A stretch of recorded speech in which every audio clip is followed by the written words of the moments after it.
छावा की जर्नी इतनी खूबसूरत है कि मुझे मैं तारीख सब कुछ याद है। क्या हुआ? तो छावा के साथ में ऐसा है कि मैं बचपन से जानता हूँ छावा क्या है। छत्रपति संभाजी महाराज से आपका कनेक्शन किस उम्र से है? सर ये मैं तब शायद आई थिंक 11th में था। अरे बाप रे। राइट। तो जब मुझे वो ऑडिशन का मैसेज आया तो मेरी आंखें एकदम ऐसे चौंधिया गई कि ये तो वही छावा है। संताजी घोरपड़े का ऐसा कहते हैं कि वो इतने लॉयल थे कि जब संभाजी महाराज ने उन्हें आखिरी वॉर से वापस भेजा, तुम जाओ, तो उन्होंने आज तक का रिकॉर्ड सबसे तेज घोड़ा दौड़ा है, ऐसा इतिहास में कहा जाता है। फिर उसके बाद में औरंगजेब से बदला लेने वाले संताजी घोरपड़े ही थे। औरंगजेब के इतने अंदर तक चले गए थे कि औरंगजेब जिस टेंट में रहता है उसका गुंबद तक उखाड़ लाए थे वो लोग। ऑटो वाला भी महाराष्ट्र में मिलता है तो मैं बोलता हूँ अरे वो फिल्म आ रही है वो देखना, कि अरे मैंने संताजी किया सुना। तो उन्हें एकदम ऐसा लगता है आप संताजी घोरपड़े हो। एक ओला ड्राइवर है उसको मैंने बताया था, वो मुझे आज भी मैसेज करता है, सैल्यूट संताजी घोरपड़े, सैल्यूट। जिन संताजी को मैंने लड़ते हुए देखा वो संताजी अलग थे, और जिन संताजी को मैंने उस दरबार में रोते हुए देखा वो संताजी अलग थे। सबसे चैलेंजिंग पार्ट मेरे लिए तो एक वॉरियर का फिजिकली अडैप्ट करना था। मतलब वो इतना बड़ा चैलेंज था मेरे लिए। एक्चुअली मैं उस वक्त ओवरवेट भी था। मुझे याद है लुक टेस्ट के बाद में जब जैसे लुक टेस्ट हुआ, पिक्चर्स सब क्लिक हुई, ये सारी चीज़ें हुई, लक्ष्मण सर मेरे पास आए और बोले कि एक बात याद रखना, तुम्हें संभाजी की फौज में लड़ना है, संभाजी महाराज की। ये क्या है, तैयार करो अपने आप को, तैयार करो, 2-1.5 महीना है तुम्हारे पास में, जो कर सकते हो करो, लेकिन तुम बस ये याद रखना कि संभाजी महाराज के साथ में लड़ना है। फिजिकल के साथ साथ जो बाकी एक्शन सीक्वेंसेस जो शूट हुए वो भी इतने अतरंगी थे कि कभी हम ज़मीन फाड़ के आ रहे हैं, कभी हम पानी से निकल रहे हैं, कभी आसमान से लटक रहे हैं। तो वो गन्नई के खेतों गन्ना बांध के खेत सर, वो इतना ज़्यादा टफ सीक्वेंस है वो। मतलब आप सोचिए हमारे आगे गन्ने लगे, पीछे गन्ने लगे, और हर गन्ने की पत्ती में कुछ कांटे होते हैं और वो चेहरे पे लग रहे हैं, हाथ पे लग रहे हैं। फिर वो मार खाना और मारना तो अलग होता ही है, उठा के फेंकना है किसी को कैसे फेंकना है। तो बस हम मार रहे हैं, मतलब जो हमें सिखाया गया उस हिसाब से हम लोग मार रहे हैं। तो उसमें एक स्वॉर्ड मुझे यहाँ लगी आँख के पास में, और उस वक्त मुझे एकदम से रियलाइज हुआ करियर खत्म हो गया। लेकिन वो विक्की कौशल जैसा इंसान ही इस तरह का हो सकता है। एक बार विक्की के लिए आप अपने कैमरे में, अपने कैमरे में मुजरा कर तो राजे। दिस इज फॉर राजे। मेरे साथ में घटिया ऐसे निकलते से ही पहले ऑडिशन में फिल्म मिल गई। ये कौन सी? गुलाब गैंग।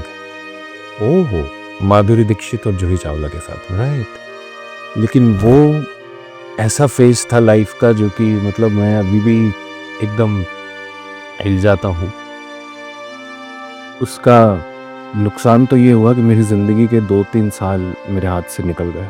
बहुत क्रूशल, मेरी शादी हो चुकी थी और उसके बाद की बात है ये। तो जिस तरह से, जिस किस्म का मैंने ह्यूमिलिएशन उस वक्त झेला, क्योंकि मैं मिसफिट था उस चीज़ के लिए,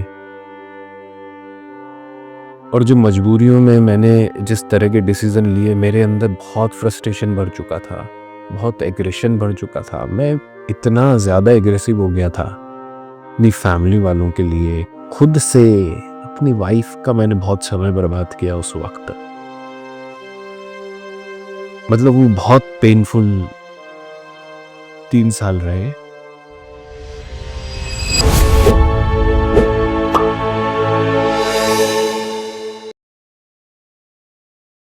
एक खूबसूरत और अच्छी फिल्म की खासियत ये होती है कि उसका हर किरदार आपके साथ रह जाता है। छावा जरूर छत्रपति संभाजी महाराज के बारे में है, लेकिन उनके साथ जितने भी किरदार थे वो आप पर एक छाप छोड़ जाते हैं, और उन्हीं किरदारों में से एक किरदार संताजी घोरपड़े, जिसको निभाया अंकित आदर्श शर्मा ने।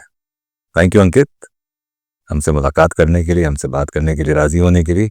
अंकित बहुत शर्मीले हैं, तो मतलब लिटरली इनको घसीट कर लाया गया है बातचीत करने के लिए। सेट पर मैंने उनके साथ काम किया तो सेट पर ये एक बार आए ये बताने के लिए कि मेरे एक दोस्त को ये जानते हैं और दोस्त के जूनियर रहे हैं, और बस इतनी बातचीत हुई हमारी, क्योंकि ये बोलते ही बहुत कम है, और वही शख्स है जिसने पर्दे पर संता जी के किरदार को इतनी खूबसूरती से जिंदा कर दिया।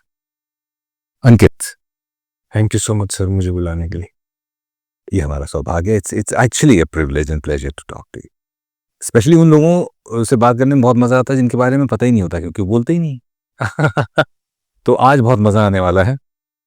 शुरुआत तो छावा से ही करेंगे, बहुत सारी छावा की बातें करेंगे, लेकिन बिल्कुल वो बातें भी करेंगे जो आप करते नहीं है जनरली अपने बारे में। ठीक, लेकिन स्टार्टिंग विद छावा, कैसे आई film, how do you land the role, और फिर वहां से लेकर लक्ष्मण सर से मिलने से लेकर शूट और ख़त्म होने तक, फिर स्क्रीनिंग की बात बाद में करेंगे। आपने जब उसको देखा हो एक अलग अलग कहानी होगी, पर ये पूरा प्रोसेस, ये पूरी जर्नी। सर छावा की जर्नी इतनी खूबसूरत है कि मुझे मई तारीख सब कुछ याद है। क्या हुआ, 3 मई 2023 को मेरे पास में ऑडिशन आया था। और ये संता जी के लिए ही था? नहीं, हाँ, इसकी इंटरेस्टिंग स्टोरी ये है कि मुझे धना जी के कैरेक्टर के लिए ऑडिशन आया। अच्छा, मुझे कॉल आया, जिसको प्ले किया है बाद में शुभांकर। हाँ, शुभांकर भाई ने, राइट। तो मुझे कॉल आया और उन्होंने मुझे बताया कि छावा करके एक फिल्म है। तो छावा के साथ में ऐसा है कि मैं बचपन से जानता हूँ छावा क्या है, क्योंकि मैं अपनी लाइफ का जो सबसे पहला प्ले किया था थिएटर में। छत्रपति संभाजी महाराज से आपका कनेक्शन किस उम्र से है? सर ये मैं तब शायद आई थिंक 11th में था। अरे बाप रे, राइट। तो जाग उठाए रायगढ़ करके एक प्ले है जिसमें छत्रपति संभाजी महाराज और छत्रपति शिवाजी महाराज के रिलेशन पर वो पूरी कहानी है उसकी। तो उसमें मैंने संभाजी महाराज का कैरेक्टर किया था। तो मैं तब से जानता हूं कि छावा क्या था, छावा किसने लिखी है, छावा की कहानी क्या है, संभाजी महाराज का आगरा से क्या कनेक्शन है, औरंगजेब से वो जिंदगी में पहली बार कब मिले थे, वो सारी चीजें मुझे पता है क्योंकि मैंने उस नाटक के लिए अपनी रिसर्च की थी। तो उसमें ये पार्ट था। तो जब मुझे वो ऑडिशन का मैसेज आया तो मेरी आंखें एकदम ऐसे चौंधिया गई कि ये तो वही छावा है। तो मैंने सबसे पहले उस कास्टिंग वाले से बोला कि यार भाई, क्या मैं कॉस्ट्यूम्स पहन के आ सकता हूं इसके लिए, क्योंकि एक्चुअली वो प्ले हम लोग सालों से करते आ रहे, तो मेरे पास में कॉस्ट्यूम्स थे। तो वो हंसा और बोला कि हाँ ठीक है, आप कॉस्ट्यूम है आपके पास तो आ जाओ कॉस्ट्यूम लेकर के। और फिर मैंने जाकर के कॉस्ट्यूम में ऑडिशन दिया मैंने धना जी का था। लेकिन जब लुक टेस्ट हुआ, लुक टेस्ट के बाद में पता नहीं लक्ष्मण सर और पूरी टीम को क्या लगा कि उन्होंने मुझे संता जी के लिए फिर कहा। रिसर्च इसका मतलब आपकी पहले से ही थी, हालांकि शायद संता जी पर न रही हो। हाँ, संता जी के बारे में मुझे तो कैरेक्टर मिलने के बाद ही मैंने रिसर्च करना शुरू की, तब मुझे पता चला कि वो कितने महान हैं। और आपकी रिसर्च में जो कुछ आपने पढ़ा या जो कुछ आपने डिस्कवर किया, वो definitely want to hear that, क्योंकि बड़ी फैसिनेटिंग है। मैं भी जब से छावा से जुड़ा हूँ और चीज़ें पढ़ रहा हूँ, इतनी फैसिनेटिंग चीज़ें निकल के आ रही हैं। क्या क्या चीज़ें आई विच ब्लू योर माइंड? सबसे पहले तो संभाजी महाराज जो हैं, उनके जीवन में जो उनकी माँ की कमी उन्हें रही है, वो सबसे बड़ी चीज थी। वो सबसे बड़ा उनकी जिंदगी में एक, कह सकते हैं जैसा फिल्म में भी दिखाया है, बार बार वो मतलब अपनी माँ के बारे में ही सोचते रहते हैं, उनके बारे में ही बात करते रहते हैं। उसकी वजह से उनका और शिवाजी महाराज का भी थोड़ा बहुत मतलब अनबन रहती थी, ऐसा मैंने उसमें देखा है, पढ़ा है। और पर उनकी माँ से जो उनका कनेक्शन था, जिसकी उनको कमी खलती थी हमेशा, वो उनकी जिंदगी का सबसे बड़ा एक हिस्सा था, जिसके बाद में उनके अंदर जितना भी एग्रेशन है वो उस चीज से ड्राइव करता था। मतलब उन्हें ऐसा लगता था कि इस पूरे साम्राज्य की वजह से मेरी माँ मेरे साथ नहीं है और मेरी कुछ रिस्पॉन्सिबिलिटीज हैं जो मुझे निभानी पड़ेंगी, और उसमें मेरी माँ मेरे साथ में नहीं है। और फिर जैसे फिल्म में बताया है कि जो उनकी सेकंड मदर थी सोयरा बाई, उनका उनके बेटे को लेकर के जो राम राजा जो थे, जितना प्रेम था, ये उस प्रेम को लेकर के वो उनके मन में हमेशा खलल बना रहता था कि वो ऐसा नहीं चाहते थे, वो ये चाहते थे कि वो मुझे भी प्यार करें, वो मुझे भी उतना ही प्यार करें जितना वो राम राजा को करती हैं। तो मेनली संभाजी महाराज का जो है इस तरह से कैरेक्टर जो है शुरुआत हुई थी और वो एंड तक औरंगजेब तक जाता है। और औरंगजेब के बाद में भी जैसे फिल्म में हम लोगों ने देखा है कि वो आखिरी में भी वही बोलते हैं आई साहिब और आवाज आती है। तो वो एक बहुत बड़ा हिस्सा है संभाजी महाराज का। मतलब ये एक वैसा जो एक वॉरियर होता है, हम लोग शायद उसकी जिंदगी में कभी झांकने की कोशिश नहीं करते, लेकिन वो एक ऐसा हिस्सा है जो कि एक वॉरियर के साथ में भी एक उसको भी कोई कमी खल सकती है। मैं वही कहने जा रहा था कि इतने महान मराठा छत्रपति और उनकी जिंदगी में इतना बड़ा वैक्यूम, राइट। कोई सोच नहीं सकता कि इतनी भाषाओं का ज्ञानी, इतनी भाषाओं के में ग्रंथ लिखने वाले, इतनी खूबसूरती से तलवारबाजी और रणभूमि पर लड़ने वाले इंसान हर चीज के अंदर इतना दुख होगा, वाकई। अच्छा, जब संताजी घोरपड़े जी के बारे में आप रिसर्च कर रहे थे तो क्या फैसिनेटिंग चीजें निकल के आई? और उनके पिताजी माधोजी घोरपड़े, उनके बारे में जब मैंने पढ़ा तो मुझे पता चला कि मालूजी घोरपड़े जो थे वो शिवाजी के साथ में हमेशा खड़े रहे। शिवाजी के one of the best warriors में से एक थे वो, और बहुत लॉयल थे। तो वो लॉयल्टी संताजी घोरपड़े तक आनी ही थी। तो ऐसा कहा जा सकता है कि संभाजी महाराज और संताजी घोरपड़े ये सब साथ बड़े हो रहे थे। अच्छा, तो जब संभाजी महाराज विराजमान हुए तो फिर उसके बाद में संताजी घोरपड़े और ये सब भी उनके दरबार में शामिल हुए। और संताजी घोरपड़े का ऐसा कहते हैं कि वो इतने लॉयल थे कि जब संभाजी महाराज ने उन्हें आखिरी वॉर से वापस भेजा, तुम जाओ, तो उन्होंने आज तक का रिकॉर्ड सबसे तेज घोड़ा दौड़ाया है। ऐसा इतिहास में कहा जाता है कि जितनी तेज वो घोड़ा दौड़ा करके वहां से रायगढ़ पहुंचे थे उस जगह से, वैसा आज उससे तेज आज तक किसी ने नहीं दौड़ा है। और फिर उसके बाद में औरंगजेब से बदला लेने वाले संताजी घोरपड़े ही थे। उन्होंने राम राजा की सेना ज्वाइन की और सेनापति बने।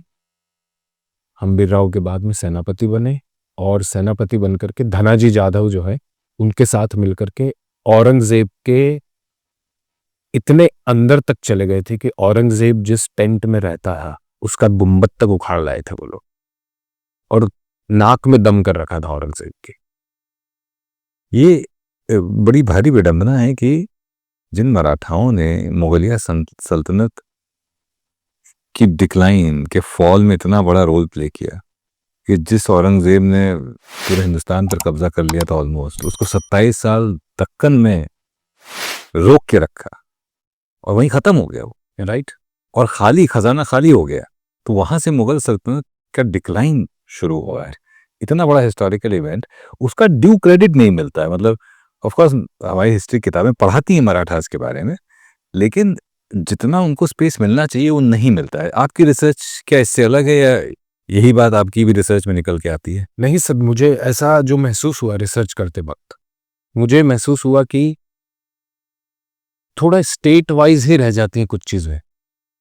मतलब मैं अगर आज महाराष्ट्र में इस बारे में रिसर्च करने निकलता हूं तो मुझे अलग ही कहानियां पता चलती हैं जो शायद मैं मध्य प्रदेश से बिलोंग करता हूं, वहां सुनी नहीं है कभी भी में। लेकिन महाराष्ट्र में वो लेजेंड है, वो मतलब सुनाई जाती है, एक दूसरे को बताई जाती है। मैं किसी को यहाँ पर बोलता हूँ, जैसे थोड़ा एक्टर हूं ना तो थोड़ा फ्लॉन्ट कर देता हूँ चलते फिरते, तो मुझे कोई भी महाराष्ट्रियन मिलता है, ऑटो वाला कोई महाराष्ट्रियन मिलता है तो मैं बोलता हूँ अरे वो फिल्म आ रही है वो देखना। तो बोले हाँ देखेंगे हम तो देखेंगे, टिकट बुक कर रखी। अरे मैंने संता जी किया उसमें, तो उन्हें एकदम ऐसा लगता है आप संता जी घोरपड़े हो। एक ओला ड्राइवर है उसको मैंने बताया था, वो मुझे आज भी मैसेज करता है, सैल्यूट संता जी घोरपड़े सैल्यूट। वो इस तरह से उन्होंने फिल्म भी देखी है तो उसके बाद में उन्होंने मुझे कॉल भी किया था। पर ये लेजेंड्स मुझे तो पता ही नहीं है, बाहर निकले ही नहीं, राइट, बाहर निकले ही नहीं या निकलने नहीं दिए गए, जो भी कारण हो पता नहीं। अब वो तो खैर कुछ भी रीजन हो सकता है उसके पीछे, लेकिन आज ये सब चीजें बाहर आ रही है संताजी घोरपड़े इतना बड़ा कैरेक्टर है कि जब मैं वो प्ले कर रहा था तब मेरे दिमाग में सिर्फ एक बात चल रही थी कि महाराज के साथ रहना है, महाराज को छोड़ना नहीं है। और जब वो लास्ट सीक्वेंस, मतलब वो तो देखने पर पता चलेगा, वो जब शूट हो रहा था तब मेरे मन में यही चल रहा था कि ऐसे कैसे छोड़ जाऊं, ऐसे कैसे छोड़ के जा सकता हूं, मैं इन्हें छोड़ के जा ही नहीं सकता। और फिर एक सीक्वेंस है जिसमें आप भी साथ में हैं, जब मैं रायगढ़ वापस आता हूं, आपको याद हुआ उस सीक्वेंस में, इनसे लथपथ। राइट, उस सीक्वेंस में मैं फूट फूट के रो रहा हूं। तो मेरे लिए वो बहुत बड़ा क्रिएटिव डिसीजन था। एक तरफ तो मैं इस पशुपेश में था कि ये वॉरियर है, क्या ये रोएंगे, पर दूसरी तरफ मैंने ये सोचा कि अगर अभी नहीं रोएंगे तो कब रोएंगे। छत्रपति संभाजी महाराज को पकड़ लिया गया है और दरबार में मैं और महारानी और येसा जी और रामराजे और संता, ये लोग, संता जी, ये सब लोग खड़े हुए हैं और ये आके न्यूज़ ब्रेक करते हैं और मैं, रामराजे जिद कर रहे हैं कि मैं जाऊंगा लड़ने के लिए और मैं उनको समझा रहा हूं कि हर तरफ मुगल हैं, अभी आप कहीं नहीं जा सकते हैं। उस सीक्वेंस को जब हम शूट कर रहे थे तो बहुत नज़दीक से मैं देख रहा था और उस समय ये पूरी तरह से वल्नरेबल थे, सॉफ्ट, टूटे हुए। मेरे लिए इमेजिन करना असंभव था कि यही आदमी रणभूमि पर जाकर एक अलग रूप धारण कर लेगा। जिन संता जी को मैंने लड़ते हुए देखा वो संता जी अलग थे और जिन संता जी को मैंने उस दरबार में रोते हुए देखा वो संता जी अलग थे। तो ये कमाल अभिनय का है। उस पर आते हैं, अभिनय पर। जी, कितना आसान या मुश्किल था प्ले करना और क्या प्रोसेस रहा? सर मैं ट्रेन्ड एक्टर हूँ, मतलब FTI से मैं पास आउट हूँ। उस पे भी आएंगे। 2009 में, 2012 पास आउट हैं आप? जी, 12 के 9 में एडमिशन हुआ था। हमारे एक मित्र हैं सनी इंदुजा, जी, वो भी सीनियर 2005 के आपके सीनियर है, तो उस पे आएंगे। पर हाँ, प्रोसेस एंड प्रिपरेशन। तो ट्रेनिंग, जब आप जैसे कह सकते हैं क्रिकेट की तरह मैं थोड़ा इसको देखता हूँ कि स्किल है, तो जब हम नेट प्रैक्टिस कर रहे होते हैं तो शायद हम बहुत आसानी से खेल रहे होते हैं हर बॉल को, कि हमें ये डर नहीं होता है कि कैसा होगा, क्या होगा, आउट होंगे। ये आउट हो गए तो हो गए, यही तो शॉट की प्रैक्टिस करनी थी, स्क्वायर ड्राइव भी तो करना है प्रैक्टिस और वो सारी चीजें। तो शायद हमारी एक्टिंग की ट्रेनिंग भी वैसी थी कि हमें सब था कि सारी चीजें हैं कि भाई ठीक है, ये है, ये सीन है, ये परफॉर्म करना है, ये मोनोलॉग की वर्कशॉप हो गई, ये उसकी वर्कशॉप हो गई। लेकिन असल टेस्ट जो सेट पर होता है वो टेस्ट तो उस दिन का ही होता है। तो जब संताजी घोरपड़े का कैरेक्टर मुझे मिला और उसकी शुरुआत इस तरह से हुई कि हमें ट्रेनिंग के लिए भेजा गया, स्वॉर्ड फाइटिंग और हॉर्स राइडिंग की ट्रेनिंग के लिए, लगभग 3 से 4 महीने हमारी ट्रेनिंग हुई। वो एक नया आयाम था मेरी जिंदगी में और मुझे उस वक्त समझ में आया कि एक्टिंग सिर्फ एक काउच पर बैठ करके लाइंस बोलना नहीं है, उससे 1000 गुना ज्यादा है। मतलब आपको एज एन एक्टर बहुत फ्लेक्सिबल होना पड़ेगा, सिर्फ शरीर से नहीं, दिमाग से भी। और सबसे चैलेंजिंग पार्ट मेरे लिए तो एक वॉरियर का फिजिकली अडेप्ट करना था। मतलब वो इतना बड़ा चैलेंज था मेरे लिए। एक्चुअली मैं उस वक्त ओवरवेट भी था। मुझे याद है लुक टेस्ट के बाद में, जब जैसे लुक टेस्ट हुआ, पिक्चर्स सब क्लिक हुई, ये सारी चीजें हुई, लक्ष्मण सर मेरे पास आए और बोले कि एक बात याद रखना, तुम्हें संभाजी की फौज में लड़ना है, संभाजी महाराज की। ये क्या है, तैयार करो, अपने आप को तैयार करो, 1.5 महीना है तुम्हारे पास में, जो कर सकते हो करो, लेकिन तुम बस ये याद रखना कि संभाजी महाराज के साथ में लड़ना है। बस वही वो थॉट था जिसके बाद में प्रिपरेशन एकदम बदल गई थी। तो और जहां तक मतलब फिजिकल के साथ साथ जो बाकी एक्शन सीक्वेंसेस जो शूट हुए वो भी इतने अतरंगी थे कि कभी हम जमीन फाड़ के आ रहे हैं, कभी हम पानी से निकल रहे हैं, कभी आसमान से लटक रहे हैं। तो वो गन्ने के खेतों गन्ना बांध के खेत, सर वो इतना ज्यादा टफ सीक्वेंस है वो। मतलब आप सोचिए, हमारे आगे गन्ने लगे, पीछे गन्ने लगे, और हर गन्ने की पत्ती में कुछ कांटे होते हैं अजीब किस्म के। वो भी उस वक्त मुझे पता चला लाइफ में कि अच्छा इसमें कांटे भी होते हैं, और वो चेहरे पे लग रहे हैं, हाथ पे लग रहे हैं। फिर वो मार खाना और मारना तो अलग होता है, ये उठा के फेंकना है किसी को कैसे फेंकना है। उसमें मेरे हाथ में शायद एक कुल्हाड़ी थी, कुल्हाड़ी से मैं मार रहा हूँ, तो वो स्ट्रिक्ट हो रहा है, और वो बहुत साइंस है वो। पर वो 12 वाला शेड्यूल मैंने किया था एक दिन के लिए, उसमें मेरी हालत खराब हुई। आप लोग 30 दिन थे वहां पर। सर हम तो बहुत मतलब, और क्योंकि संता जी आखिरी तक रहे हैं, तो मैं पूरे स्केड्यूल में आखिरी तक रहा हूँ। हर स्केड्यूल में मुझे ऐसा लगता था कि आधे से सब एक्टर चले जाते थे, सब चले जाते थे, मैं और संभाजी रहते थे। सब चले जाते, एक एक करके सबकी छुट्टी होती रहती थी, और मैं सबको बाय बोलता रहता था, और मैं और संभाजी बस रहते थे। तो बस आखिर में छत्रपति संभाजी महाराज ने आपको भी बाय किया, राइट, मुझे चाहते हुए कि भाई अब तुम जाओ यहाँ से। वो सीक्वेंस जो था, how difficult was it to shoot, because it देखते हुए ना, राइट, देखते हुए मुझे थकान होने लगी हाँ जी, कि कैसे इतने सारे लोगों के साथ। I think the choreography is not to have a choreography in right. In such a scenario. Sir कुछ चीजें तो कोरियोग्राफ थी, लेकिन कुछ नहीं भी थी। मतलब मुझे अभी भी याद है कि ऐसा फ्री एक्शन जा रहा था, जब हम लोग जैसे वो संभाजी महाराज कर देते हैं, और फिर हम लोग सब बाहर आ रहे हैं, कवि कलश बाहर आ रहे हैं, मैं हूँ, मालो जी है, राया जी है, अंता जी तो अंदर जा चुके हैं, और हम लोग फिर बाहर आ रहे हैं। तो कोरियोग्राफ नहीं था, तो बस हम मार रहे हैं, मतलब जो हमें सिखाया गया उस हिसाब से हम लोग मार रहे हैं। तो उसमें एक स्वॉर्ड मुझे यहाँ लगी आंख के पास में, और उस वक्त मुझे एकदम से रियलाइज हुआ करियर खत्म, आंख में लग गई, आंख में लग जाएगी तो क्या होगा। उसके बाद में मेरी लाइफ में एक और ट्विस्ट आया कि करना है लेकिन बहना नहीं है, क्योंकि हम लोग इतने दिनों से एक्शन कर रहे थे कि हम आपको परफेक्ट समझने लग गए थे। और एक्शन मास्टर जब भी कहते थे बस आओ और फ्री में करेंगे, जो जो आता जा रहा है उसे मारते जाना, और हम वो कर रहे थे, बहुत अच्छे से कर रहे थे, हम मार रहे थे ये वो सारी चीजें। लेकिन उस वक्त मुझे रियलाइज हुआ कि नहीं, सच में हम युद्ध में नहीं है, मेथड टू मैडनेस जरूरी है। राइट, मतलब कॉन्शियस तो रहना पड़ेगा आप उस चीज को लेकर के। तो बट वो सीक्वेंस अनबिलीवेबल सीक्वेंस है। हम सच में मतलब घिरे रहते थे, हम लोग एक दूसरे के इतने ज्यादा करीब थे, जैसा फिल्म में महसूस हो रहा है कि मतलब हम एक दूसरे से चिपके हुए ही रहते थे। जब भी कोई भी, जैसे एक मेरा एक पंच है या कुछ है, या राया अंता का कोई सीक्वेंस, बस वो एक शूट हो रहा है, एक कैमरा उसके आगे वो एक लेंस लगा हुआ है, वो आप तक पहुंचा हुआ है, बाकी हम घिरे हुए हैं। तो वो फिजिकली बहुत डिमांडिंग। बहुत डिमांडिंग।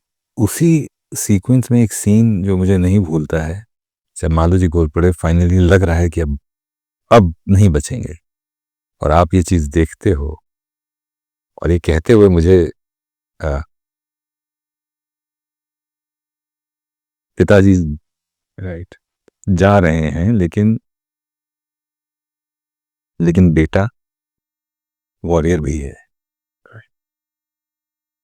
इतना खूबसूरत था वो ब्लेंड, वो ही छप गया, वो याद रह गया है राइट, कि पिता जा रहे हैं, उसका दुख भी है, लेकिन साथ में हाथ चल रहा है, हाथ रुक नहीं रहा है। वो उस समय क्या फील कर रहे थे, उस समय क्या इमोशन थे? सबसे पहली चीज तो ये, मैंने स्क्रिप्ट में नहीं पढ़ा था, स्क्रिप्ट में मेरे सामने नहीं आया था जब मैंने पढ़ी थी, मुझे नहीं पता था कि ऐसा कुछ होने वाला है। ये लक्ष्मण सर ने उसी दिन बताया, उसी दिन एक्शन मास्टर ने कोरियोग्राफ किया वो सारी चीजें। जब मैं परफॉर्म करने जा रहा था, तो मेरे मन में सबसे पहला तो जो एक normal as an actor thought आएगा कि फादर जा रहे हैं, ठीक है। उन्होंने सब सेट कर दिया कि ऐसा आएगा, ये इधर से आएगा, वो आएगा, वो आएगा, वो मैंने प्रैक्टिस कर ली, सारी चीजें हैं। फिर जब इमोशन की बारी आएगी और एक्शन हुआ, तो मैंने यही सोच के किया था फादर जा रहे हैं। लेकिन मुझे फिर अचानक से उस वक्त शूट करते वक्त ही बीच टेक में मुझे महसूस हुआ कि ठीक है फादर जा रहे हैं, लेकिन महाराज यही है, महाराज हैं, महाराज को बचाना है। फादर तो बलिदान दे रहे हैं, शहीद हो रहे हैं, लेकिन महाराज को भी बचाना है। तो उसमें वो एग्रेशन अपने आप आ गया। फादर के लिए मैं मतलब इमोशनल हो रहा हूँ, वो चीज़ भी आ गई और वो एक अनबिलीवेबल चीज़ हुई थी और मे बी शायद वो इसलिए इस वजह से हुई क्योंकि प्लान नहीं, मुझे नहीं पता थी। पर शायद इतना अंदर तक वो किरदार था आप राइट। क्यों महसूस कर लिया, राइट, और वो हो गया, मतलब बिना तैयारी किए बिना कुछ सोचे, it was the subconscious mind that took over. Right, मतलब वो चीज़ें होने लगी थी, आप कह सकते हैं। मतलब ये एक्टर प्रिपेयर्स, ये होता है किरदार की तैयारी करना, है कि सबकॉन्शियस माइंड आपको ओवर पावर कर ले, और सबकॉन्शियस माइंड जो कर रहा है वो किरदार करवा रहा है उससे, राइट, ना कि अंकित कर रहा है, राइट। सो ब्यूटीफुल यार, मतलब अमेजिंग। मन तो हुआ मेरा कि तुम्हें गले लगा ले यार, वो सीन, वो so beautiful. Thank you so much sir. चलो बहुत इमोशनल हो गए, अब थोड़ा सा हल्की बातें कर लेते हैं जी। अर्ली लाइफ, इंदौर की जिंदगी। एक तो इंदौर शहर मुझे बड़ा फैसिनेट करता है सर। पिछले 2-3 सालों में बड़ा प्यारा कनेक्शन बना हुआ है हमारा। वैसे तो कनेक्शन पुराना है क्योंकि वाइफ की मौसी वहाँ रहती। ओके, तो एक आध बार वैसे गया हूँ, बट 2-3 सालों से काफ़ी अच्छा कनेक्शन हो गया। और ऐसा होता है इंदौर का जब बुलावा आता है तो भाई जाना ही जाना है। क्या मेमोरीज हैं यार सर, इंदौर तो मतलब आप ये कह सकते हैं कि छूटते नहीं छूटता है वो शहर।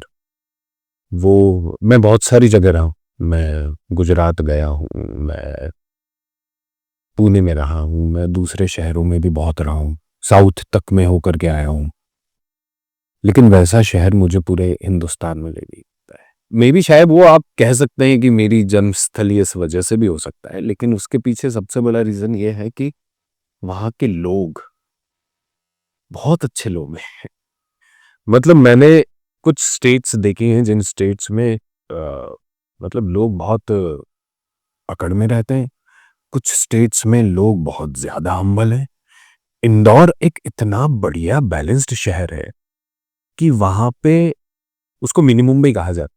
तो मुंबई का नयापन भी है, लेकिन हम लोग अभी भी हमारी रूट्स से जुड़े हुए। मतलब हम पास्ता भी खाते हैं, लेकिन ब्रेकफास्ट में पोहा करेंगे। ठीक है, हमें पास्ता भी पसंद है और ये खूबसूरती है उस शहर की। और मैं तो पुराने इंदौर, मतलब जो पुराना इंदौर है उस तरफ से बिलोंग करता हूँ, वहां रहता हूँ, सराफा के नजदीक रहा है। तो वो एक ऐसा शहर है सर जो वही स्वच्छ हो सकता था। राइट, ये उसकी खासियत है कि वहां के लोग ही उस शहर से इतने जुड़े हो सकते हैं कि जो उसको साफ करने के पीछे पड़ सकते थे, और वो पढ़े तो स्वच्छता वहीं हो सकती थी और वहीं हुई। इतना सुंदर शहर है। थिएटर का तुमने सीन बताया था कि वो बहुत छोटेपन से, तो स्कूल से ही शुरू हो गया था वो इंटरेस्ट? से स्कूल में तो मैं बहुत कमजोर स्टूडेंट रहा हूं, तो मेरे परिवार वाले बोलते रहते थे, कोशिश करते थे कि मैं पढ़ लूं, मैं पढ़ लूं। पढ़ता था मैं, मुझे वहाँ हिंदी और इंग्लिश बहुत पसंद था। अच्छा, हाँ, मुझे हिंदी में सबसे ज़्यादा मार्क्स आते थे, हिंदी और इंग्लिश में। बाकी मैथ साइंस में मैं थोड़ा ऊपर नीचे हो जाता था। तो मुझे कहीं ना कहीं ये तो पता चल गया था कि कुछ मैं आर्ट, लिटरेचर, मुझे सोशल साइंस बहुत पसंद था क्योंकि इतिहास की कहानियां होती थी। तो मुझे ये समझ में आने लगा था कि मुझे कहानियां बहुत पसंद है। तो उसी बेसिस पे मैंने जो है अपनी पढ़ाई शुरू की। जो पढ़ रहा था मैं पढ़ रहा था, लेकिन इत्तेफाक इत्तेफाक ही कहेगा अब उसको, वो वैसे तो बुरी बात कही जा सकती है, लेकिन इत्तेफाक जो हुआ कि मैं 11th में फेल हो गया। ओके, ठीक है। तो 11th में फेल होने के बाद में मेरे दादाजी जो थे वो इंदौर यूनिवर्सिटी में डीन थे। उन्होंने मुझे बैठाया और बोले, करना क्या है बेटा? मैंने बोला, दादाजी मुझे तो कुछ ऐसा करना है, मुझे तो एक्टर बनना है। और एक्टर तक वर्ड नहीं पता होता था, हीरो बनना है। हाँ अच्छा, राइट, क्योंकि मैं डांस बहुत अच्छा किया करता था, तो मेरी दादी जी के सामने मैं परफॉर्म करता था, वो बोलते थे तू तो हीरो बनेगा। और मुझे ऐसा लगता था कि हीरो बनना है, एक्टर तब ऐसा कोई शब्द पता ही नहीं होता था। तो मैं अपने आप का बहुत ध्यान रखता था। मतलब मुझे अभी भी याद है, मैं तब भी स्किन केयर रूटीन तब करता था, अब नहीं करता हूँ। तब मैं स्किन केयर रूटीन जरूर फॉलो करता था।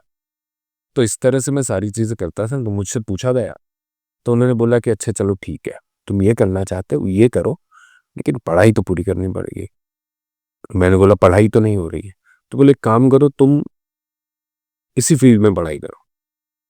तो मैंने 12th की, उसके बाद में उन्होंने मुझे कॉलेज के बारे में बताया, इंदौर का कॉलेज, मीडिया कॉलेज, कि वहाँ से पढ़ाई करो। वहाँ की एग्जाम दी, हो गया एडमिशन। पढ़ाई कर दी। इतनी शिद्दत थी कि वहाँ की जो एग्ज़ाम थी उसमें ऑल ओवर इंडिया मेरी 15th रैंक आ गई।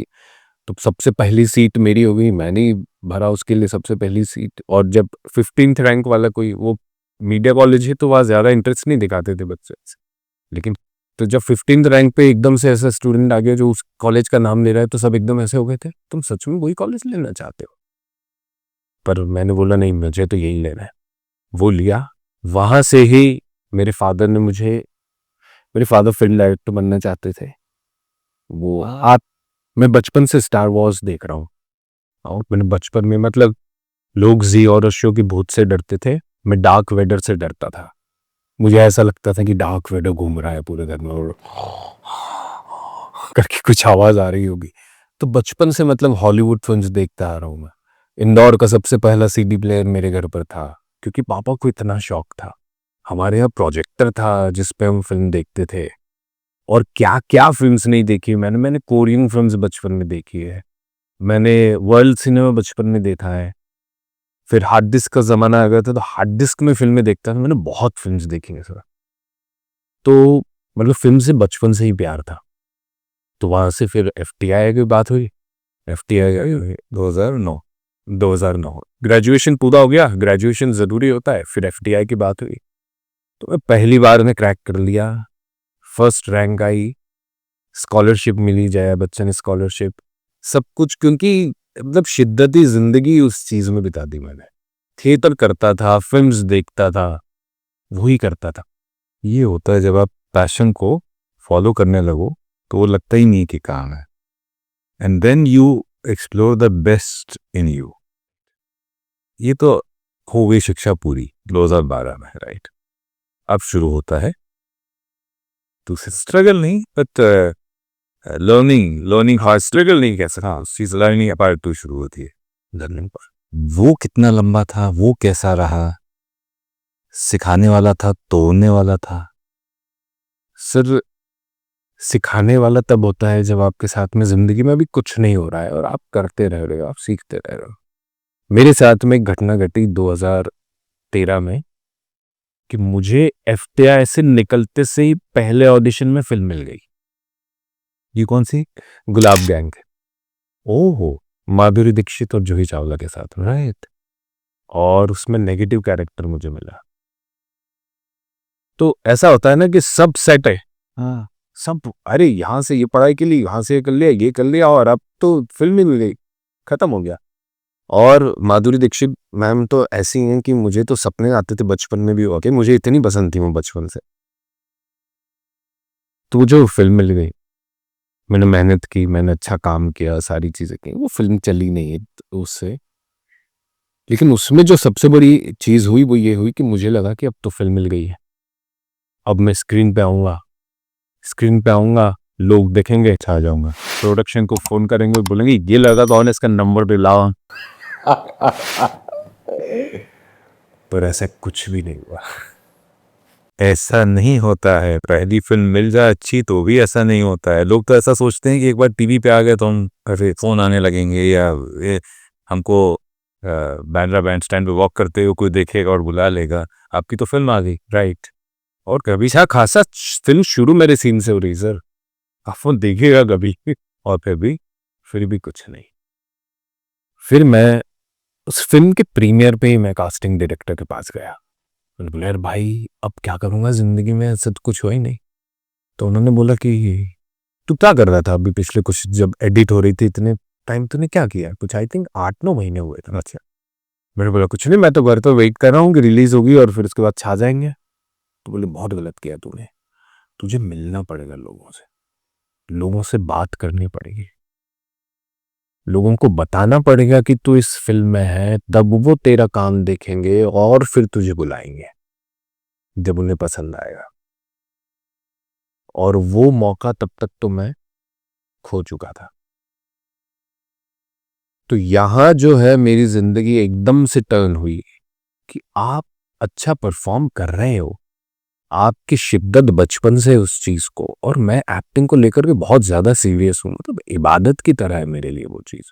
मैं जब सेट पे होता हूं तो जिंदगी में सबसे खुश मैं तभी होता हूं, घर पे भी नहीं हो पाता हूं। लेकिन उस चीज तक पहुंचने के लिए आपको वो चीज करनी है जो आपके अंदर है नहीं, कि आप शर्माते हो, आप शर्माते हो और आप बात नहीं कर पाते हो। ये एक, पता है, तुम्हारा तो चलो नेचर है शर्माने वाला। मैंने कई एक्टर्स देखे हैं जो ये नहीं कर पाते हैं, क्योंकि कहीं ना कहीं उन्हें लगता है कि ये आर्ट है, और art should speak for themselves, और art should speak for itself. मुझे लगता है कि हम कमर्शियल मटेरियलिस्टिक दुनिया में रह रहे हैं, राइट, और यहाँ पर आपको दिखाना पड़ेगा। सर कभी कभार मुझे ऐसा लगता है कि आर्ट समझ के आए थे, पर ये बिजनेस भी है। Art and commerce have to go hand in hand. ये आई थिंक अंकित की जर्नी से ये तो सबसे बड़ी सीख है, और किसी के लिए भी, कि आर्ट एंड कॉमर्स को आप अलग अलग करके नहीं देख सकते, राइट, कि ये तो हमारा काम बोलेगा, नहीं, काम बोलेगा, पर आपको भी उसको बुलवाना पड़ेगा, right. You have to be the medium, right right right, for that to speak, right. तो फिर क्या काम नहीं मिला, या बहुत समय बाद मिला? सर काम वैसा नहीं मिला, और बाद में मैंने कुछ चीज़ें की, मतलब जैसे मैंने तारक मेहता में भी काम किया है सर, 7-8 एपिसोड्स काम किया है, पर वो भी मेरा शिफ्ट था कि चलो टीवी कर लेते हैं। बस वही, मतलब मैं ऐसे नहीं बोल रहा हूँ, बुराई नहीं कर रहा हूँ, पर उसकी मेकिंग ऐसी है, राइट, कि उस प्रोसेस के लिए तो मैंने इतने बड़े सपने नहीं देखे थे कि मैं इस तरह से काम करूँ। मैं थोड़ा प्रिपेयर होकर के, थोड़ा अपना मेथड लगाना चाहता हूँ ज़िंदगी में, मैं एक्सप्लोर करना चाहता हूँ एक्टिंग को।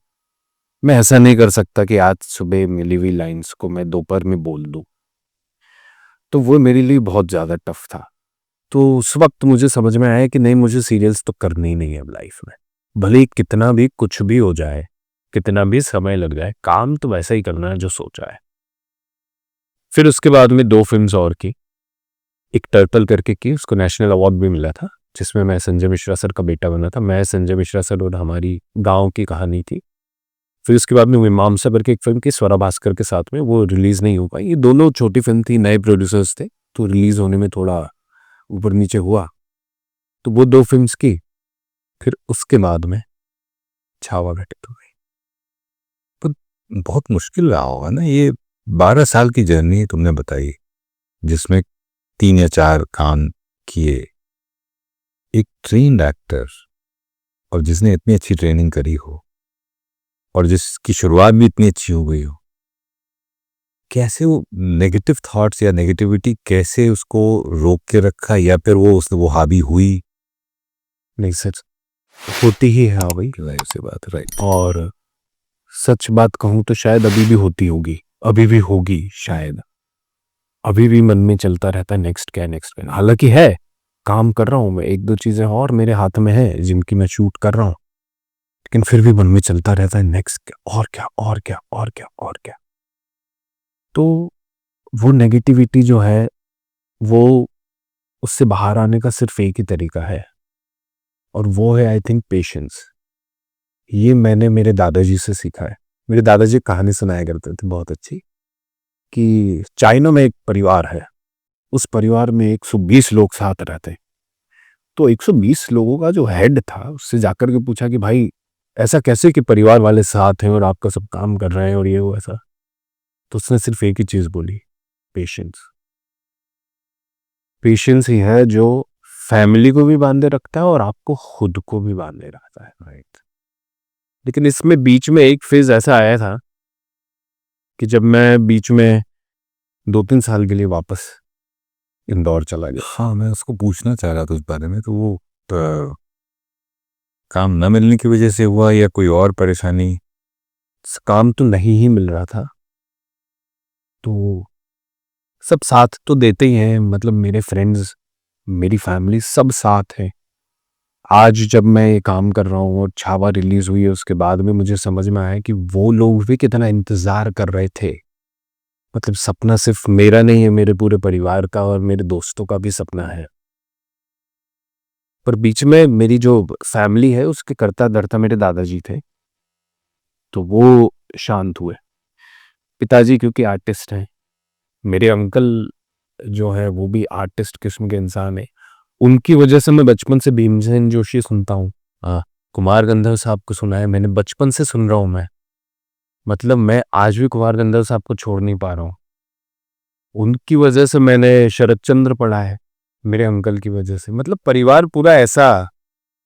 तो दादाजी को आप कह सकते हैं कि वो एक बिजनेस में रहे, लेकिन फादर और अंकल उस तरह से नहीं संभाल सके, तो मुझे और मेरे छोटे ब्रदर को दादाजी के जाने के बाद में वहां जाना पड़ा, इंदौर। ऐसा फेज था लाइफ का जो कि मतलब मैं अभी भी एकदम हिल जाता हूँ। उसका नुकसान तो ये हुआ कि मेरी ज़िंदगी के 2-3 साल मेरे हाथ से निकल गए। बहुत क्रूशियल, मेरी शादी हो चुकी थी और उसके बाद की बात है ये। और मैं उस वक़्त कुछ मतलब मैं प्रॉपर्टी का बिज़नेस है हमारा। प्रॉपर्टी के बिज़नेस में मैं इतना मतलब मुझे ऐसा लगा कि मैं ये चीज़ कर ही नहीं सकता हूँ, क्योंकि मैं शायद इतना कमर्शियल नहीं रहा हूँ ज़िंदगी में। या मुझसे मेरे लिए 2 + 2 = 4 होता है, लेकिन लोगों के लिए शायद वो नहीं होता है।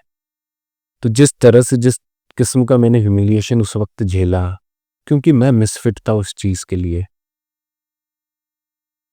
और जो मजबूरियों में मैंने जिस तरह के डिसीजन लिए, मेरे अंदर बहुत फ्रस्ट्रेशन भर चुका था, बहुत एग्रेशन भर चुका था। मैं इतना ज़्यादा एग्रेसिव हो गया था अपनी फैमिली वालों के लिए, खुद से। अपनी वाइफ का मैंने बहुत समय बर्बाद किया उस वक्त। मतलब वो बहुत पेनफुल 3 साल रहे, पर उससे भी मतलब मैंने पॉजिटिव ही रहने की कोशिश की, और उससे भी मैं ये चीज़ लेकर के निकला कि मैं अब दुनिया में और कुछ कर ही नहीं सकता। मैं हर जगह के लिए मिसफिट हूँ। ये जो प्रॉब्लम्स मुझे उस बिजनेस में आ रही हैं, ये अगर मेरे काम में आएंगे ना, तो मैं सब निपट लूंगा, मैं सब देख लूंगा। लेकिन मैं इसमें तो नहीं कर पाऊंगा, लेकिन मैं उसमें सब कर जाऊंगा। मतलब मैं उस वक्त और ज्यादा कंफर्म हो गया कि मैं इसके अलावा अब और कुछ नहीं कर सकता। और उसके बाद से मेरी रेस और बदली है सर। मैं अब थोड़ा और अलग तरह से दौड़ रहा हूं। पहले मैं शायद बहुत ज्यादा थोड़ा back of the mind relax भी रहता था। फैमिली का बिजनेस अच्छा है, सब कुछ है, ये सारी चीजें हैं। लेकिन अब मुझे समझ में आ गया है कि नहीं, ये मुझे अपना ही करना पड़ेगा और ये मुझे यही करना है। उसके बाद ही छावा हुई। अगर ये मैं पहले वाला अंकित होता तो शायद छावा नहीं हो पाती। हमें खुशी है कि वो फेज आया और उसने तुम्हें वापस नई ऊर्जा दी दौड़ने के लिए। Thank you. What doesn't kill you makes you stronger. तो स्ट्रांग मन के संता जी आ गए हमारे पास, है ना। वाइफ का क्या रोल रहा है इस फेज में, और उनके बारे में थोड़ा सा अगर। सर पता नहीं है आप लाइन एडिट कर दोगे या क्या, लेकिन मैं ऐसा बोलता हूँ कि मैं मोदी जी हूँ, वो अमित शाह है। अरे नहीं एडिट करेंगे, क्यों एडिट करेंगे। बहुत ही क्या बात है। मतलब आप उस हिसाब से निकाल सकते हैं कि क्या बात है। इसमें क्या है रिलेशन हम दो बंदा। वंडरफुल। ये लव मैरिज थी या अरेंज थी? Sir typical arrange marriage. अरे वाह, typical arrange. Makes it even more beautiful. बहुत ब्यूटीफुल, बहुत खूबसूरत है। इश्क हुए मेरे, एक नहीं, दो नहीं, 4 हुए। शादी ज्यादा पर्सनैलिटी है नहीं, उससे 4 इश्क हुए। और उन चारों इश्क के बाद में जब मेरा सोनम से इश्क हुआ, तो मुझे पता चला वो सब नहीं था, वो सब झूठ है। सच्चा इश्क तो इस तरह का होता है, अनकंडीशनल लव जिसे कहा जाता है, वो सच में होता है इस दुनिया में। पहली नजर में प्यार सच में होता है। मुझे ऐसा लगता था पहली नजर में क्या ही प्यार होता है, आप देखते हो, दिमाग लगाते हो, आप सोचते हो कि हाँ ठीक है, अच्छा है, ये वाइब्स मैच हो रही है। वो ऐसा नहीं होता है। पहली नजर का प्यार होता है जो मुझे मेरी वाइफ से हुआ। अनकंडीशनल लव होता है जो हम दोनों के बीच में है। अनएक्सपेक्टेशन, किसी दोनों की कोई एक्सपेक्टेशंस नहीं है एक दूसरे से, वो प्यार भी होता है। और ये सब मुझे मेरी वाइफ की वजह से पता चला है। क्या नाम है उनका? सोनम शर्मा। सोनम, बहुत बहुत शुक्रिया अंकित के साथ खड़े रहने के लिए, हमें संता जी देने के लिए और उनका हौसला बनाए रखने के लिए। But this is so beautiful, hats off to you. Right. मेरी बहुत मदद की उसने, मुझे बहुत इंस्पायर किया, बहुत पुश किया, गुस्से से भी, प्यार से भी, बात नहीं करके भी, लेकिन वो बहुत काम आया सर। लाइफ पार्टनर सपोर्टिव हूँ मैं मेरी खुद की ज़िंदगी में। मेरा क्रिएटिव करियर पूरा इसीलिए है क्योंकि गीतांजलि वॉज देयर। मेरा मन था वॉइस आर्टिस्ट बनने का, मैं एमबीए करके नौकरी वोकरी कर रहा था। शादी जब तय हो गई, उनसे बात हुई, मैंने कहा मैं कभी ये ज़िंदगी में करूँगा। तो वो कहती हैं कि अरे कभी क्यों, अभी कर लो ना। तो आप बहाने पे खड़े हो लेकिन आप बस वो आखिरी कदम नहीं ले पा रहे हो, और वो पीछे से हैं, उन्होंने धक्का दे। बिल्कुल सही बात है, बिल्कुल सही बात। और मैं बिल्कुल रिलेट कर सकता हूँ कि लाइफ पार्टनर अगर साथ है तो कितना हौसला मिलता है आपको काम करने का। बहुत so hats off to Sonam and hats off to your journey. बहुत बहुत मज़ा आ रहा है। एक आखिरी चीज़ पूछना चाहेंगे विक्की, एक आखिरी चीज़ ज़रूर पूछना चाहेंगे जाते जाते। मेरा अपना एक्सपीरियंस विक्की के साथ, मतलब गिनती के 3 सीन थे, लेकिन जो प्यार और जो रिस्पेक्ट, प्यार खास तौर पर, तुमने तो इतना लंबा समय बिताया है विक्की के साथ, राइट? Your experiences. सर बहुत प्यारे इंसान है, मतलब हम तो खैर, मैं तो स्पेशली मेरी बात मैं आपको बताऊं कि मैं तो राजी ही बोलता था उन्हें, राजी के अलावा मैं कुछ बोल नहीं पाता था। और वो सच में दिल के भी बहुत बड़े राजा है, मतलब इतना रिस्पेक्ट देते थे वो। कभी कभी तो महसूस होता था कि यार ये सच में विक्की कौशल ही है क्या, मतलब इतना प्यार। खाना खिलाया है उन्होंने साथ में, उन्होंने, हम तो लंबे टाइम तक एक्शन सीक्वेंसेस, जो लास्ट सीक्वेंस है उसमें मैं थोड़ा सा ऐसा था कि यार और टाइम मिलता ना तो मैं और अच्छा कर लेता। तो वो बैठे हुए थे, उन्होंने मेरे कंधे पे हाथ रखा, क्या हुआ यार? मैंने बोला यार भाई और टाइम मिलता ना तो और अच्छा। बोले नहीं यार बहुत अच्छा किया है, बहुत अच्छा किया है तूने, चिंता मत कर, बहुत अच्छा आया। अब वो चीज जो है, वो मुझे नहीं पता था कि मुझे इतनी हिट कर जाएगी इनका बोलना, क्योंकि आपको जनरली लगता है कि हाँ ठीक है, लोग तो बोलेंगे कि भाई अच्छा किया, बढ़िया किया, लेकिन उन्होंने जिस तरह से कंधे पे हाथ रख के बोला है, वो मुझे आज तक याद है कि एकदम से मेरी आंखें ऐसी हो गई थी कि हाँ मतलब फिर अच्छा ही हुआ यार।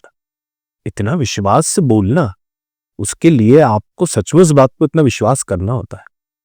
तो उन्होंने जिस विश्वास के साथ बोला था, मतलब वो का फेथ था कि हमने अच्छा किया है, मैंने अच्छा किया है। तो वही बात है, हर दिन आकर के आज भी प्रीमियर पे भी जिस तरह से वो हग करते हैं, जिस तरह से वो मिलते हैं, वो बात करते हैं, मेरी वाइफ से, सोनम से उन्होंने जिस तरह से बात की है।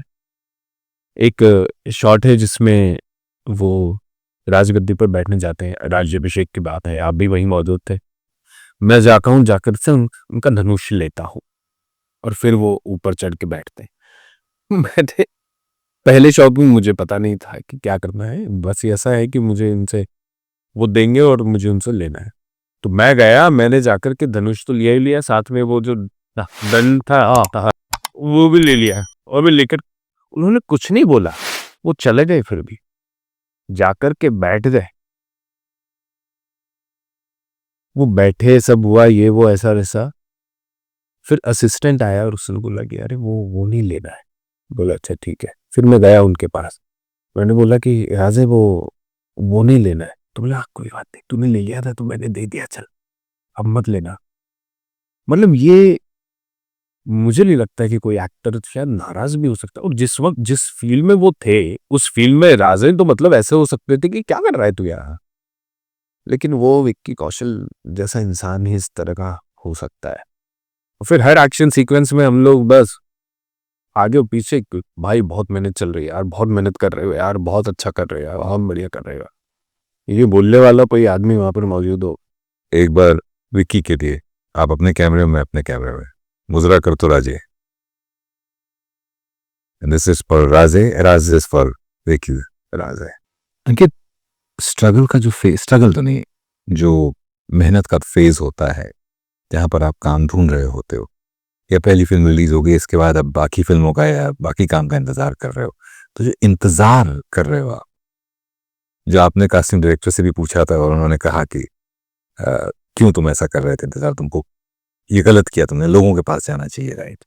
लोगों के पास ऑफ कोर्स एक दरवाजे खटखटाना एक बात हो गई, एज एन एक्टर क्या करना चाहिए उस दौर में कि ठीक है अब हमने तैयारी कर ली, अब हम सिर्फ काम मांगेंगे, या अपनी तैयारी वो जारी रहनी चाहिए? सर अपनी पर्सनल तैयारी तो बहुत ज़्यादा ज़रूरी है मेरे हिसाब से। मतलब अगर आपके अंदर बहुत ज़्यादा शिद्दत है, आप उतने डेडिकेटेड हैं इस चीज़ को लेकर के, तो आप अपनी प्रिपरेशन घर पे रहकर भी कर सकते हैं, जैसा कि मैं करता रहा हूँ। बहुत सारी कहानियाँ मुझे याद हैं। एक सिंगर गा देता है एक महफ़िल में, एक शायर शायरी बोल देता है। मैं अपने दोस्तों के बीच में इकलौता एक्टर हूँ, मतलब कुछ स्कूल फ्रेंड्स के बीच में, थिएटर वाले दोस्त हैं उनकी तो बात ही अलग है। तो मैं उनके बीच में कहानियाँ परफ़ॉर्म करता हूँ और ये मेरे लिए एक बहुत बड़ी एक्सरसाइज़ है। और उनके बच्चे तक सुनना चाहते हैं अब कि कोई कहानी सुना दो आप, कोई कहानी सुना दो। तो मतलब ये बहुत बड़ी प्रैक्टिस है, जिसके लिए कोई ज़रूरत नहीं है। मैं अकेला हूँ और कहानियाँ लिखी हुई मौजूद हैं दुनिया में, उन कहानियों को परफ़ॉर्म करते रहना चाहिए। ये प्रैक्टिस है, जो कि बहुत आसान है, हर कभी भी की जा सकती है, कहीं पर भी की जा सकती है। ये रियाज है, जैसे संगीत इंस्ट्रूमेंट प्ले करते हैं उनका रियाज होता है, संगीतकार या जो म्यूजिशियंस हैं या जो गाना गाते हैं उनका रियाज होता है, अभिनेता का रियाज ये है। राइट, जो मतलब करना चाहिए। ऐसी चीज़ है जो कि सिखाई नहीं जा सकती, क्योंकि ये महसूस करने वाली चीज़, आप महसूस करते हैं। आपको मतलब मैं फिर क्रिकेट का एग्जाम्पल लूंगा। आपको अगर बॉल आती हुई दिख रही है तो आप उस पर कवर ड्राइव मारोगे या स्ट्रेट ड्राइव, ये बॉल आने के बाद ही पता चलेगा। तो जब बॉल वैसी आती है, आपको दिखाई देती है और आप शॉट मार देते हो, तो आपकी प्रैक्टिस है, आपका वो इम्पल्स है तो आप मार देते हो। अगर वो प्रैक्टिस नहीं है तो फिर नहीं होता है। सेम एक्टिंग में होता है कि अगर आपकी प्रैक्टिस रहती है तो आपके लिए जिंदगी आसान सुलझती जाती है। मतलब कहते हैं ना कि luck is when opportunity meets preparation, right? तो अपॉर्चुनिटी आपके पास है, उसके लिए तैयार रहना भी बहुत जरूरी है। एक आखिरी चीज, एस्पायरिंग एक्टर्स को क्या कहना चाहोगे? तैयारी करते रहें, जाहिर सी बात है, वो हमेशा रहना चाहिए, मेहनत हमेशा करते रहनी चाहिए। और क्या एक ऐसी चीज है जो we want to tell aspiring actors from your journey, जो इन्होंने सीखा? सो मुझे लगता है कि पढ़ाई बहुत ज़रूरी है। पढ़ाई मतलब एक्टिंग की, फिल्म की, इन सब चीज़ों की पढ़ाई तो है ही, लेकिन पढ़ाई बहुत ज़रूरी है।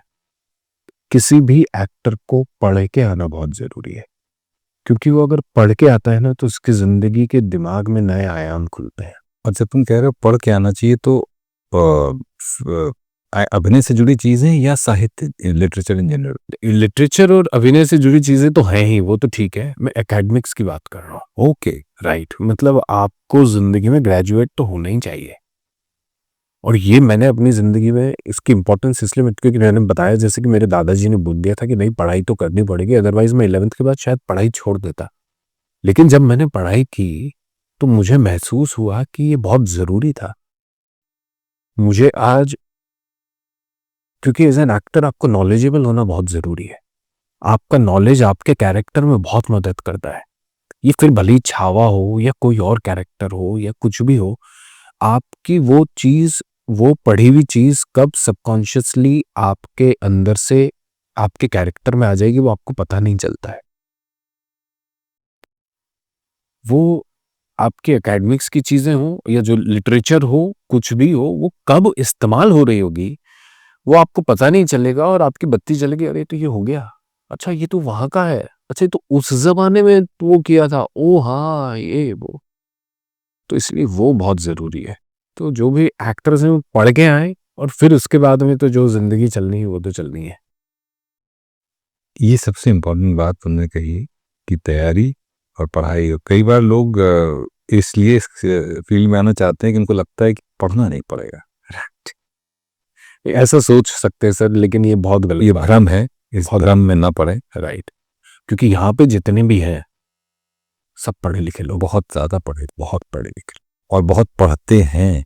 उस ग्लैमर को जो लोग देखते हैं तो उसके पीछे इतना खून है, इतना खून बहा है, खुद का खून और पसीना, कि कमाल है। सब बहुत पढ़े लिखे और बहुत वेल एजुकेटेड और बहुत मतलब तैयार हैं सब यहाँ पर। छावा ने क्या बदला? छावा ने लोगों का मेरी तरफ देखने का नजरिया बदला है। अब देख रहे हैं। अब देख रहे हैं और अलग ही नजर से देख रहे हैं, रिस्पेक्ट से देख रहे हैं कि मैं एक इतनी बड़ी फिल्म का हिस्सा बन पाया कि मुझे दूसरों को देख करके महसूस हो रहा है कि ये कितना बड़ा काम हुआ है मुझसे। हिस्सा नहीं, बहुत अहम हिस्सा। अहम हिस्सा मिलता है ऐसा। बहुत लंबा इंतजार रहा है इन सब चीजों का। तब कोई भी मुझे देखता है तो मुझे उसकी आंखों में दिखता है कि मैंने कुछ, शायद मैं किसी एक ऐसे प्रोजेक्ट से, या प्रोजेक्ट नहीं कहेंगे क्योंकि प्रोजेक्ट नहीं कहा जा सकता है, क्योंकि सर मैं यहाँ पर लक्ष्मण सर की बात करना चाहूँगा। मुझे अभी भी याद है जब उन्होंने पहली दफा स्क्रिप्ट के लिए या नरेशन के लिए मुझे बुलाया था, उनकी आंखें एकदम ऐसी थी जब वो नरेट कर रहे थे सब कुछ कि ये है फिर ये है। और मैंने पहली बार बिना स्क्रिप्ट देखे किसी डायरेक्टर को लाइंस बोलते हुए देखा है। उन्हें बकायदा लाइंस याद थी हर चीज की, हर कैरेक्टर की। फिर औरंगजेब ये बोला, फिर ये वो बोला, फिर वो बोला। तो उनकी आंखों में मुझे दिखा था कि ये कितनी शिद्दत से इस दुनिया को बताना चाहते हैं कि छत्रपति संभाजी महाराज कौन थे। शिवाजी महाराज के बारे में हम लोगों ने हर जगह पढ़ा है, हम लोग बचपन से जानते हैं, उनका चित्र हो हमने बचपन से देखा है। कि छत्रपति संभाजी महाराज में, वो तो मेरा सौभाग्य था कि मुझे जाग उठाए रायगढ़ मिल गया और मुझे पता था, वरना मेरे दोस्तों को भी नहीं पता था। उन्होंने जब मेरे स्कूल के फ्रेंड्स ने आकर के जब मेरा प्ले देखा तब बोले ये कौन थे यार, ये भी थे क्या। मतलब ये तो बहुत ही, तो उनकी जो शिद्दत थी इस चीज की, वो उस दिन पहले दिन मुझे महसूस हो गई थी। और उस पहले दिन के बाद से ही मुझे लगता है हर एक्टर के साथ में ये हुआ था कि वो सिर्फ और सिर्फ संभाजी महाराज के लिए काम कर रही है। हम लोगों ने सिर्फ और सिर्फ संभाजी महाराज के लिए काम किया है। फिर वो भले ही लक्ष्मण सर हो या कोई स्पॉट बॉय हो या कोई भी हो, सबसे बड़े से लेकर के सबसे छोटे तक, हर किसी ने सिर्फ संभाजी महाराज के लिए काम किया। और वही चीज ने हम लोगों को 8 महीने तक बांधे रखा। और वही चीज अब आपको, जैसे अंग्रेजी में कहते हैं ना, it will take you places. वो कमिटमेंट, वो प्रेम, अब वो वक्त आ गया है कि उसके फल को का मजा लेने का आनंद लेने का। इस उम्मीद के साथ कि गुलाब गैंग के बाद भले ही आपको लोगों ने ना पहचानो, ये उम्मीद नहीं है, ये तथ्य है, उसकी भी भरपाई अब छावा करेगी, कर रही है। और अब यहां से ये प्लेन दूसरे ऑर्बिट में ही जाएगा। बिल्कुल sir, all the best. Thank you so and ये कमिटमेंट, ये कन्विक्शन हमेशा बना रहे। जी, thank you so much. Wish you all the best. Thank you so much. इतना मजा आया बात करके और इतना कुछ सीखने को मिला sir. Thank you so much, thank you so much, thank you so much for thinking us worthy enough to open up so much. इतना खुल के तुमने बात करी, और जो सच्चाई संता जी की आंखों में थी वही सच्चाई आज अंकित की आंखों में भी है। अरे यार, आपने मुझसे निकलवा दिया, मतलब आप इतने अच्छे से सुना है आपने, ब्यूटीफुल, उस वजह से सुना है। एक नया दोस्त बन गया आज। Right, thank you so much. Thank you so much. और एक छोटा सा हमारी तरफ से आपके लिए, अंकित तुमने इतना टाइम दिया हमें, उसकी तो हम मोल नहीं चुका सकते, बट ये छोटा सा एक थैंक यू है संवाद की पूरी टीम की तरफ से। और तुम्हारे लिए कम है ये, सोनम के लिए ज्यादा है। उनको धन्यवाद कि तुम्हारे साथ खड़ी नहीं और खड़ी रही और खड़ी रहेंगी, और अभी भी खड़ी हैं और हमेशा खड़ी नहीं रहेंगी, शायद आगे चलती रहेंगी। यस सर, मार्गदर्शन। Thank you so much sir, thank you so much, thank you so much everyone. Ankit की जर्नी सुनी, देखी हमने, छावा में उनका अनुभव देखा सुना, और मैंने बहुत कुछ सीखा। मैंने इनसे कहा भी, और ये इसका जीता जाता एग्जाम्पल है कि what doesn't kill you makes you stronger. Thank you Ankit for doing this. Thank you so much sir, thank all the best. You.